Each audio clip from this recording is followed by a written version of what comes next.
The Mirrors of Tuzun Thune by Robert E.Howard, originally published in Weird Tales, September 1929. Narrated by Trussel. A wild, weird clime that lieth sublime, out of space, out of time. Poe. There comes, even to kings, the time of great weariness. Then the gold of the throne is brass, the silk of the palace becomes drab, the gems in the diadem and upon the fingers of the women sparkle drearily like the ice of the white seas. The speech of men is as the empty rattle of a jester's bell, and the feel comes of things unreal. Even the sun is copper in the sky, and the breath of the green ocean is no longer fresh. Kull sat upon the throne of Illusia, and the hour of weariness was upon him. They moved before him in an endless, meaningless panorama, men, women, priests, events, and shadows of events, things seen and things to be attained. But like shadows they came and went, leaving no trace upon his consciousness, save that of a great mental fatigue. Yet Kull was not tired. There was a longing in him for things beyond himself and beyond the Illusion court. An unrest stirred in him, and strange, luminous dreams roamed his soul. At his bidding there came to him Brule the Spear-Slayer, warrior of Pictland, from the islands beyond the west. "Lord King, you are tired of the life of the court. Come with me upon my galley, and let us roam the tides for a space." "Nay." Kull rested his chin moodily upon his mighty hand. "I am weary beyond all these things. The cities hold no lure for me, and the borders are quiet.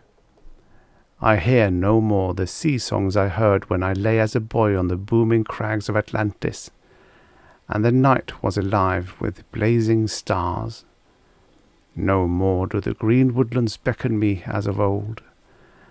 There is a strangeness upon me, and a longing beyond life's longings. Go." Brule went forth in a doubtful mood, leaving the king brooding upon his throne. Then to Kull stole a girl of the court and whispered, "Great king, seek Tuzun Thune, the wizard. The secrets of life and death are his, and the stars in the sky, and the lands beneath the seas." Kull looked at the girl. Fine gold was her hair, and her violet eyes were slanted strangely. She was beautiful, but her beauty meant little to Kull. "Tuzun Thune," he repeated. "Who is he?" "A wizard of the elder race. He lives here in Illusia, by the lake of visions in the house of 1,000 mirrors. All things are known to him, Lord King. He speaks with the dead and holds converse with the demons of the lost lands." Kull arose. "I will seek out this mummer, but no word of my going, do you hear?" "I am your slave, my lord." And she sank to her knees meekly, but the smile of her scarlet mouth was cunning behind Kull's back, and the gleam of her narrow eyes was crafty. Kull came to the house of Tuzun Thune, beside the lake of visions. Wide and blue stretched the waters of the lake, and many a fine palace rose upon its banks. Many swan-winged pleasure boats drifted lazily upon its hazy surface, and evermore there came the sound of soft music. Tall and spacious, but unpretentious, rose the house of 1,000 mirrors. The great doors stood open, and Kull ascended the broad stair and entered unannounced. There, in a great chamber, whose walls were of mirrors, he came upon Tuzun Thune, the wizard. The man was ancient like the hills of Zalgara. Like wrinkled leather was his skin, but his cold grey eyes were like sparks of sword steel. "Kull of Atlantis, my house is yours," said he, bowing with old-time courtliness and motioning Kull to a throne-like chair. "You are a wizard, I have heard," said Kull bluntly, resting his chin upon his hand and fixing his sombre eyes upon the man's face. "Can you do wonders?" The wizard stretched forth his hand. His fingers opened and closed like a bird's claws. "Is that not a wonder, that this blind flesh obeys the thoughts of my mind? I walk, I breathe, I speak. Are they not all wonders?" Kull meditated a while, then spoke. "Can you summon up demons?" "I can summon up a demon more savage than any in Ghostland, by smiting you in the face." Kull started, then nodded. "But the dead, can you talk to the dead?" "I talk with the dead always, as I am talking now. Death begins with birth, and each man begins to die when he is born. Even now you are dead, King Kull, because you were born.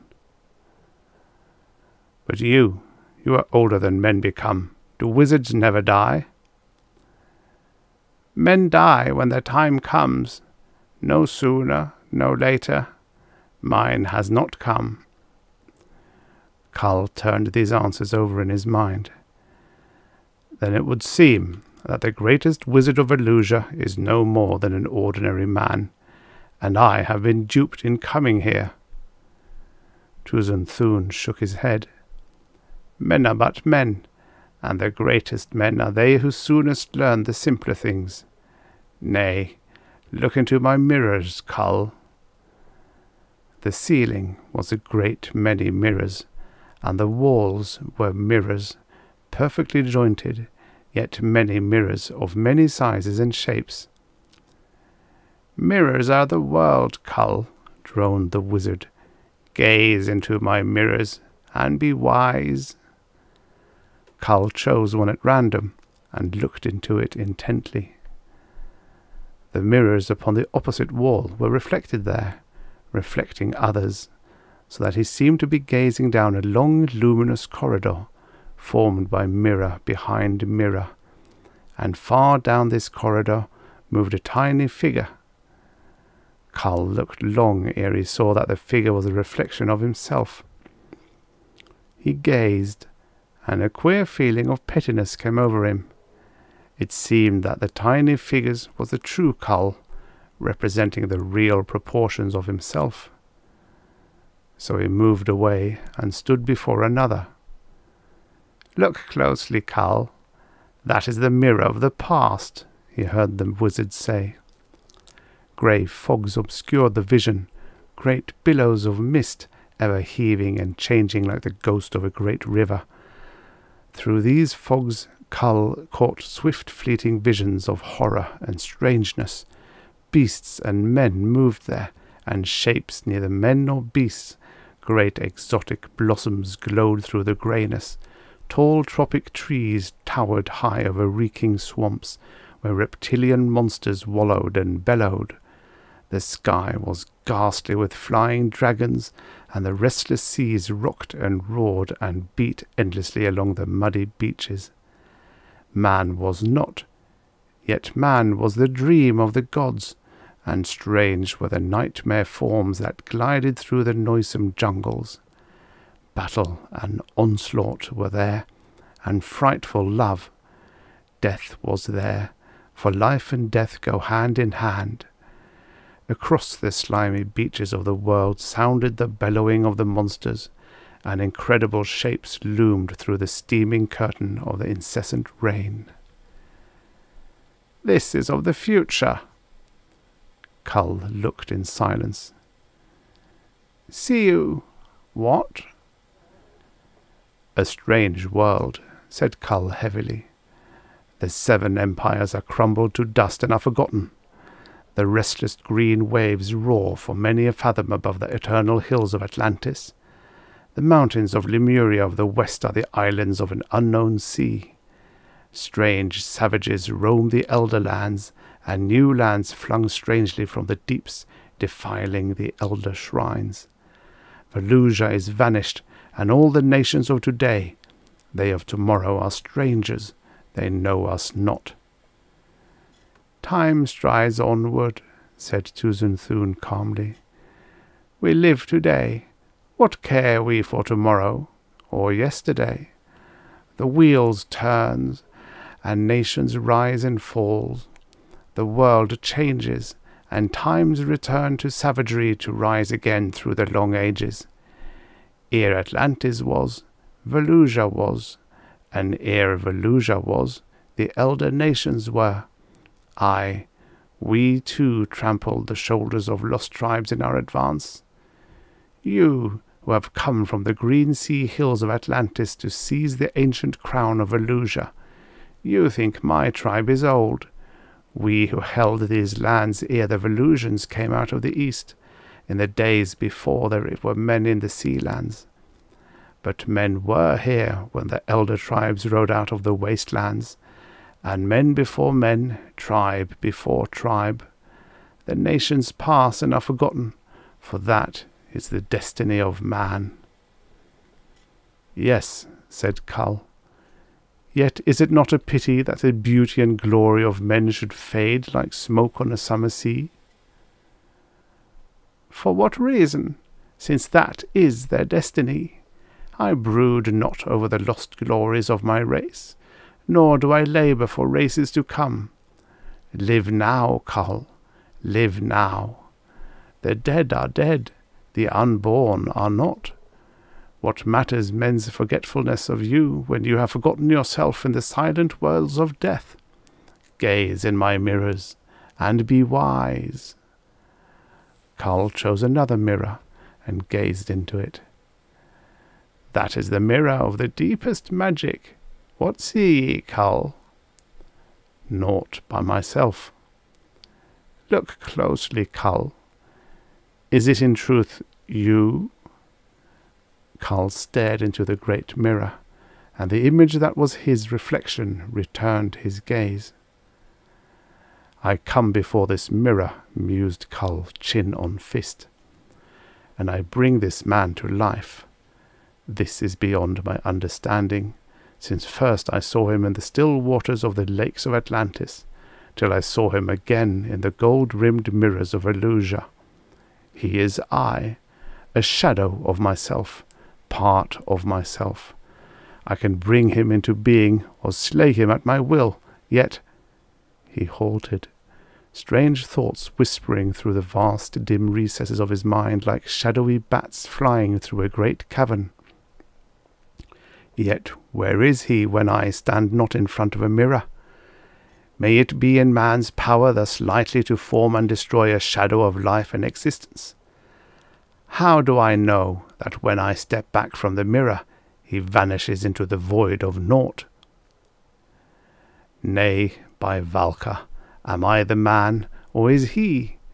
Which of us is the ghost of the other? Mayhap these mirrors are but windows through which we look into another world. Does he think the same of me? Am I no more than a shadow, a reflection of himself, to him as he to me? And if I am the ghost, what sort of a world lives upon the other side of this mirror? What armies ride there, and what kings rule? This world is all I know. Knowing naught of any other, how can I judge? Surely there are green hills there, and booming seas, and wide plains where men ride to battle. Tell me, wizard who are wiser than most men, tell me, are there worlds beyond our worlds? A man has eyes, let him see, answered the wizard. Who would see must first believe. The hours drifted by, and Kull still sat before the mirrors of Tuzun Thune, gazing into that which depicted himself. Sometimes it seemed that he gazed upon hard shallowness, at other times gigantic depths seemed to loom before him. Like the surface of the sea was the mirror of Tuzun Thune, hard as the sea and the sun's slanting beams, in the darkness of the stars, when no eye can pierce her deeps, vast and mystic as the sea when the sun smites her in such a way that the watcher's breath is caught at the glimpse of tremendous abysses. So was the mirror in which Kull gazed. At last the king rose with a sigh, and took his departure, still wondering. And Kull came again to the house of 1,000 mirrors. Day after day he came and sat for hours before the mirror. The eyes looked out at him, identical with his, yet Kull seemed to sense a difference, a reality that was not of him.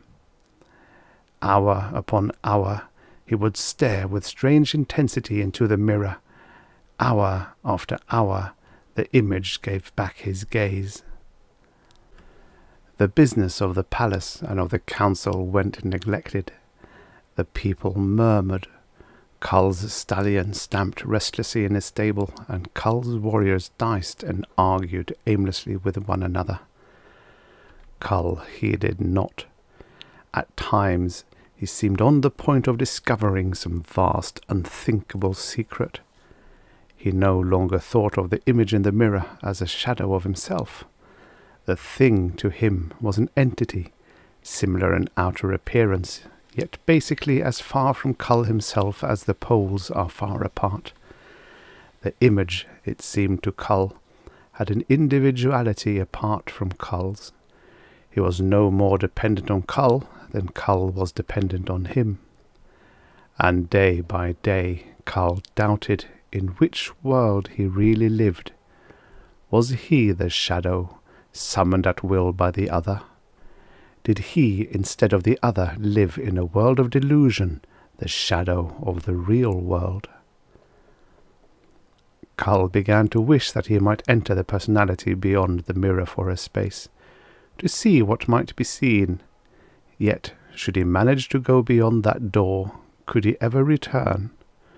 Would he find a world identical with the one in which he moved? A world of which his was but a ghostly reflection? Which was reality, and which illusion? At times Kull halted to wonder how such thoughts and dreams had come to enter his mind, and at times he wondered if they came of his own volition or— here his thoughts would become mazed. His meditations were his own. No man ruled his thoughts, and he would summon them at his pleasure. Yet could he? Were they not as bats, coming and going, not at his pleasure, but at the bidding or ruling of whom? The gods? The women who wove the webs of fate? Kull could come to no conclusion, for at each mental step he became more and more bewildered in a hazy grey fog of illusory assertions and refutations. This much he knew, that strange visions entered his mind, like bats flying unbidden from the whispering void of non-existence. Never had he thought these thoughts, but now they ruled his mind, sleeping and waking, so that he seemed to walk in a daze at times, and his sleep was fraught with strange, monstrous dreams. "Tell me, wizard," he said, sitting before the mirror, eyes fixed intently upon his image, "how can I pass yon door? For of a truth I am not sure that that is the real world and this the shadow. At least that which I see must exist in some form." "See and believe," droned the wizard. "Man must believe to accomplish. Form is shadow, substance is illusion, materiality is dream. Man is because he believes he is. What is man but a dream of the gods? Yet man can be that which he wishes to be, Form and substance, they are but shadows. The mind, the ego, the essence of the god-dream, that is real, that is immortal. See and believe, if you would accomplish, Kull. The king did not fully understand.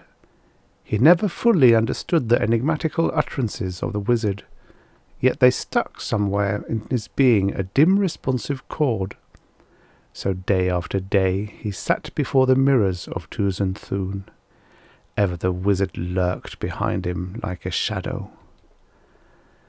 Then came a day when Kull seemed to catch glimpses of strange lands. There flitted across his consciousness dim thoughts and recognitions. Day by day he had seemed to lose touch with the world. All things had seemed each succeeding day more ghostly and unreal. Only the man in the mirror seemed like reality. Now Kull seemed to be close to the doors of some mightier worlds. Giant vistas gleamed fleetingly. The fogs of unreality thinned. Form is shadow, substance is illusion. They are but shadows, sounded as if from some far country of his consciousness. He remembered the wizard's words, and it seemed to him that now he almost understood. Form and substance. Could not he change himself at will if he knew the master key that opened this door? What worlds within what worlds awaited the bold explorer? The man in the mirror seemed smiling at him. Closer, closer. A fog enwrapped all, and the reflection dimmed suddenly. Kull knew a sensation of fading, of change, of merging. Kull! The yell split the silence into a million vibratory fragments. Mountains crashed and worlds tottered as Kull, hurled back by that frantic shout, made a superhuman effort, how or why he did not know. A crash, and Kull stood in the room of Tuzun Thune before a shattered mirror, mazed and half-blind with bewilderment. There before him lay the body of Tuzun Thune, whose time had come at last, and above him stood Brule the spear-slayer, sword dripping red, and eyes wide with a kind of horror. "Valka," swore the warrior. "Kull, it was time I came." "Aye, yet what happened?" The king groped for words. "Ask this traitress," answered the spear-slayer, indicating a girl who crouched in terror before the king. Kull saw that it was she who first sent him to Tuzun Thune. "As I came in, I saw you fading into yon mirror as smoke fades into the sky. By Valka! Had I not seen, I would not have believed. You had almost vanished when my shout brought you back." "Aye," muttered Kull. "I had almost gone beyond the door that time." "This fiend wrought most craftily," said Brule. "Kull, do you not now see how he spun and flung over you a web of magic? Canoob of Blal plotted with this wizard to do away with you, and this wench, a girl of elder race, put the thought in your mind so that you would come here. Kananu of the council learned of the plot today. I know not what you saw in that mirror, but with it Tuzun Thune enthralled your soul, and almost by his witchery he changed your body to mist." Aye, Kull was still mazed. But being a wizard, having knowledge of all the ages and despising gold, glory and position, what could Canoob offer Tuzun Thune that would make him of a foul traitor? "Gold, power, and position," grunted Drule. "The sooner you learn that men are men, whether wizard, king, or thrall, the better you will rule, Kull. Now what of her?" "Naught, Brule," as the girl whimpered and grovelled at Kull's feet. "She was but a tool. Rise, child, and go your ways. None shall harm you." Alone with Brule, Kull looked for the last time on the mirrors of Tuzun Thune. Mayhap he plotted and conjured, Brule. Nay, I doubt you not. Yet, was it his witchery that was changing me to thin mist? Or had I stumbled on a secret? Had you not brought me back? Had I faded in dissolution? Or had I found worlds beyond this? Brule stole a glance at the mirrors, and twitched his shoulders as if he shuddered. Aye, Tuzun Thune stored the wisdom of all the hells here. Let us be gone, Kull, ere they bewitch me too. Let us go then, answered Kull, and side by side they went forth from the house of 1,000 mirrors, where, mayhap, are prisoned the souls of men. None look now in the mirrors of Tuzun Thune. The pleasure boats shun the shore where strands this wizard's house, and no one goes in the house or to the room where Tuzun Thune's dried and withered carcass lies before the mirrors of illusion. The place is shunned as a place accursed, and though it stands for 1,000 years to come, no footsteps shall echo there. Yet Kull upon his throne meditates often upon the strange wisdom and untold secrets hidden there, and wonders. For there are worlds beyond worlds, as Kull knows, and whether the wizard bewitched him by words or by mesmerism, vistas did open to the king's gaze beyond that strange door, and Kull is less sure of reality since he gazed into the mirrors of Tuzun Thune.